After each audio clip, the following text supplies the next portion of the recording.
There's a difference between an intellectual pursuit and a spiritual pursuit. And the remediation of your own ignorance is a spiritual pursuit. It's predicated on humility.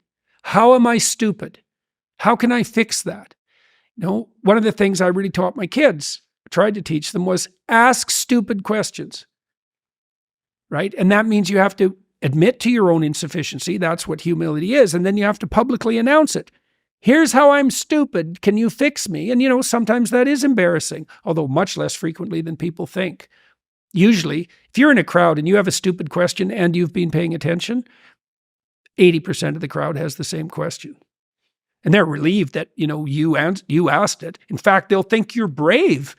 It's so interesting, because you're afraid when you ask a question, if you're in a university seminar, you're afraid that what you're going to do is expose your stupidity and be, what would you say, shamed. And what happens is exactly the opposite. Is everybody who's too cowardly to ask that question now thinks that you're courageous. It's exactly the opposite of what you think.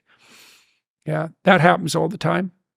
Always in my graduate seminars, the kids that asked the most ignorant questions, assuming they were paying attention, because you can ask a stupid question, Stupid question is you're fiddling with your phone and the class has just covered something and you didn't notice and you ask, clue in. That's not a real question. You're just wasting people's time. But if you're genuinely ignorant, I never had a student who asked a genuine question that I thought was a stupid question. Never. And I'd never treat a student that way.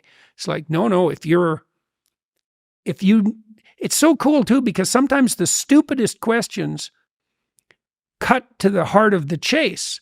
It's the kids who would ask a really basic question that also forced me to really understand what I was teaching. And that's a reflection of their humility.